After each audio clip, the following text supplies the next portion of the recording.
ओम शांति। आज 7 दिसंबर 2021 है और आज के बाबा के साकार रूप से चले हुए मधुर महावाक्यों को स्पष्ट करेंगी आदरणीय आशा दीदी। ओम शांति दीदी। ओम शांति। बाबा ने कहा, मीठे बच्चे, दिल वाला बाप आया है तुम बच्चों की दिल लेने, इसलिए साफ दिल बनो। जिसको हम प्यार करते हैं, दिल वाला बाबा, उसको कैसा दिल देंगे? स्वच्छ दिल। आप अपने किसी अजीज़ को देते हैं कोई चीज़ तो कैसी देते हैं? बढ़िया से बढ़िया देते हैं।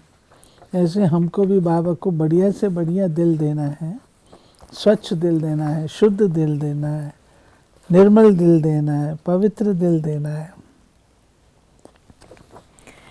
प्रश्न है, सतयुगी पद का मदार मुख्य किस बात पर है? पवित्रता पर। मुख्य है ही पवित्रता। सेंटर पर जो आते हैं उनको समझाना है। अगर पवित्र नहीं बनेंगे तो नॉलेज बुद्धि में ठहर नहीं सकती। योग सीखते सीखते अगर पतित बन गए तो सब कुछ मिट्टी में मिल जाएगा। अगर कोई पवित्र नहीं रह सकते तो भले क्लास में न आए, परवाह नहीं करनी है। जो जितना पढ़ेंगे पवित्र बनेंगे, उतना धनवान बनेंगे। जो जितना पवित्र बनेंगे उतना धनवान बनेंगे। क्यों? पवित्रता से ज्ञान धन बुद्धि में बैठता है, और ज्ञान धन जब बुद्धि में बैठता है और हम बांटते हैं तो नेचुरल है, उसका उजूरा रिटर्न जो हमको मिलता है वो धन मिलता है। गीत है, आखिर वो दिन आया आज। रूहानी बच्चे जानते हैं कि अभी वो दिन फिर आया है। कौन सा? ये तो सिर्फ तुम बच्चे ही जानते हो कि भारत में फिर से स्वर्ग के आदि सनातन देवी देवता धर्म की स्थापना हो रही है, अर्थात लक्ष्मी नारायण का राज्य स्थापन हो रहा है। तो बच्चों को कितनी खुशी होनी चाहिए। जिस पतित पावन बाप को हम पुकारते हैं वो आया हुआ है।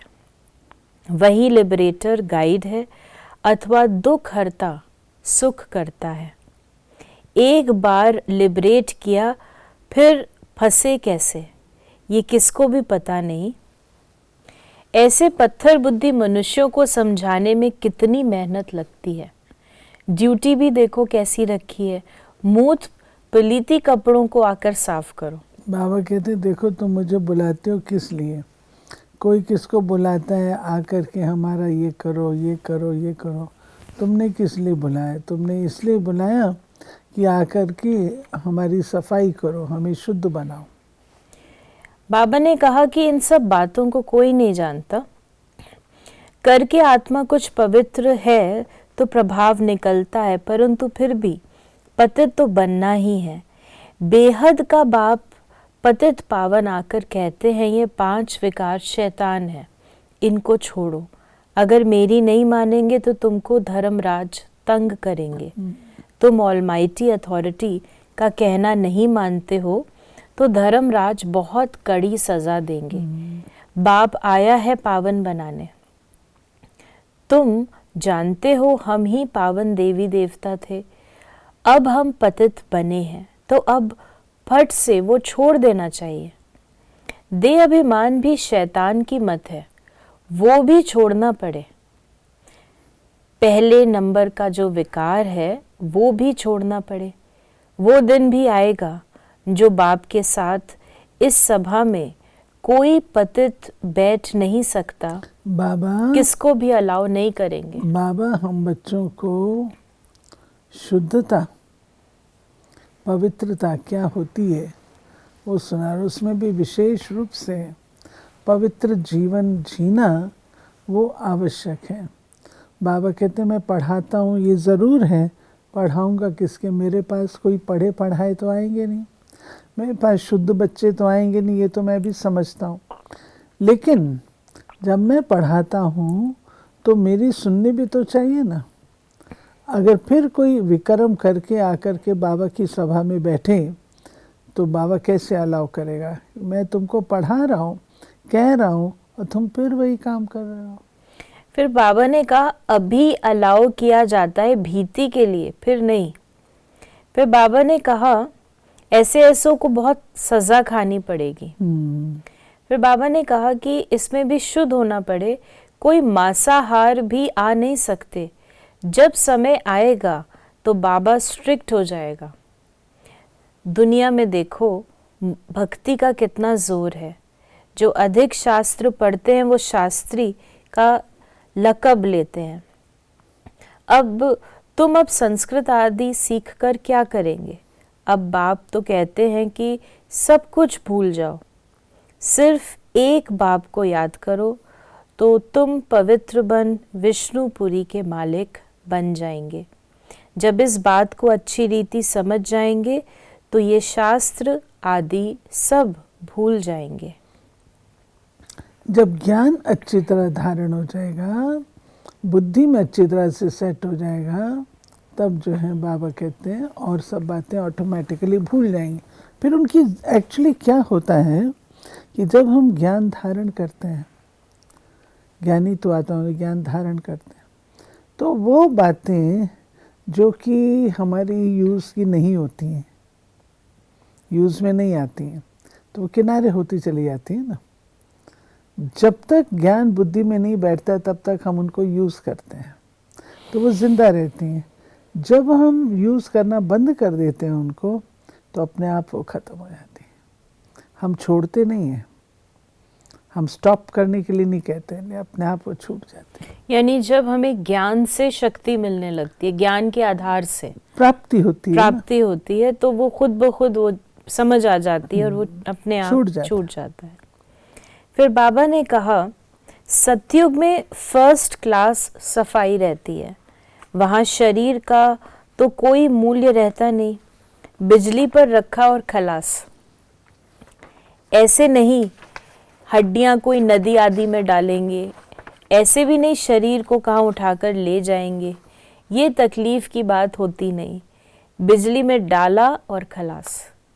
यहाँ शरीर के पिछाड़ी कितना मनुष्य रोते हैं, याद करते हैं, ब्राह्मण कहलाते हैं, वहाँ ये कोई भी बातें नहीं होंगी। बुद्धि से काम लेना होता है, वहाँ क्या क्या होगा। स्वर्ग तो फिर क्या, ये है ही नरक झूठ कंठ। सब गाया हुआ है झूठी, तब गाया हुआ है झूठी काया झूठी माया। बाबा ने कहा गवर्नमेंट कहती है गौ कोस बंद करो, उन्हों को लिखना चाहिए पहले ये कोस भी बड़ा भारी है, 1-2 पर काम कटारी चलाना, ये कोस बंद करो, ये काम महाशत्रु है। आदि मध्य अंत दुख देते हैं, उस पर जीत पहनो। फिर बाबा ने कहा वहाँ देवताओं का न्यू ब्लड है, वो कहते हैं बच्चों का न्यू ब्लड है, परंतु यहाँ नया ब्लड कहाँ से आया? यहाँ पुराना ब्लड है। सतयुग में जब शरीर मिलेगा तब नया ब्लड भी होगा। ये शरीर भी पुराना तो ब्लड भी पुराना। अब इनको छोड़ना है और पावन बनना है। फिर बाबा ने हम बच्चों को, यानी बाबा सतयुग के लिए बाबा बता रहे हैं। बाबा ने कहा बाप कहते हैं मैं संस्कृत थोड़ी सिखाता हूँ, जो भाषा ये ब्रह्मा जानता है मैं उसमें ही समझाऊंगा। मैं अगर संस्कृत में सुनाऊं तो ये बच्चे कैसे समझें? ये कोई देवताओं की भाषा नहीं है। बाबा ज्ञान सुनाते हैं, वो सबके पिता हैं, तो पिता उस भाषा में सुनाएंगे, उस माध्यम से सुनाएंगे जो हर एक समझ सके। अब संस्कृत जो है वो तो केवल विद्वान समझ सकते हैं, सामान्य जनता तो नहीं। और परमात्मा के महावाक्य मैं आकर क्या करता हूँ, सामान्य लोगों को ही पावन बनाता हूँ, मनुष्य को देवता बनाता हूँ। तो ये जो बात है ये समझने वाली है कि ज्ञान का अर्थ लोग समझते हैं कि बड़ी विद्वत्ता हो, बहुत श्लोक हो, बहुत, ये ज्ञान नहीं है। ज्ञान का अर्थ है जीवन परिवर्तन, समझ, वो बाबा देता है। बाबा ने कहा कभी कभी बच्चियां आकर वहाँ की भाषा बतलाती हैं। ये भाषाएं सीखने से शरीर निर्वाह अर्थ कोई लाख कोई करोड़ कमाते हैं। यहाँ तुम कितनी कमाई कर रहे हो? तुम जानते हो सतयुग में हम महाराजा महारानी बनेंगे। जितना जास्ती पढ़ेंगे उतना जास्ती धनवान बनेंगे। गरीब और साहूकार में फर्क तो रहता है ना। सारा मदार है पवित्रता पर। फिर बाबा ने कहा, बाबा ने ये बेसिक बात बताई है, पवित्र बुद्धि होगी उसमें ही ज्ञान का दूध टिक सकेगा। अगर पवित्र बुद्धि नहीं है तो ज्ञान टिक नहीं सकता। फिर बाबा ने कहा गायन भी है, दुख में सिमरण सब करें, सुख में करे न कोई। फिर देवताएं पूजा कैसे करेंगे? वो है रॉन्ग। झूठी महिमा थोड़ी दिखानी चाहिए। शिव बाबा को जानते ही कहाँ जो याद करें, तो वो चित्र उड़ा देने चाहिए। बाकी पूजा करने वाले सिंगल ताज वाले दिखाने चाहिए। साधु संत किसको भी लाइट का ताज नहीं है, इसलिए ब्राह्मणों को भी लाइट का ताज नहीं दिखा सकते। जिनका ज्ञान तरफ पूरा ध्यान होगा वो करेक्शन भी करते जाएंगे। अभूल कोई बना नहीं है, भूलें होती ही रहती हैं।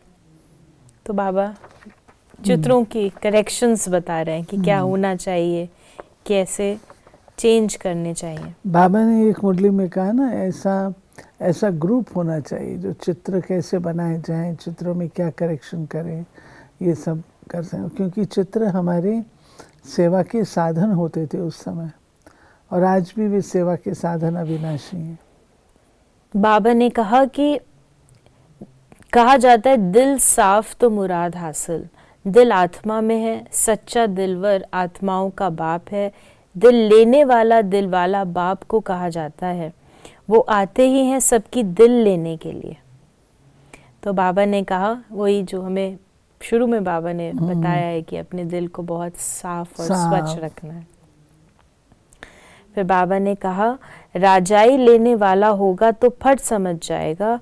ये तो बाप कहते हैं घर बैठो कामकाज करो, सिर्फ बाबा को याद करो तो याद करने से ही पाप मिट जाएंगे।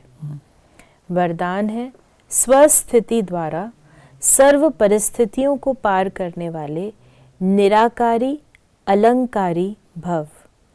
जो अलंकारी हैं वे कभी देहंकारी नहीं बन सकते।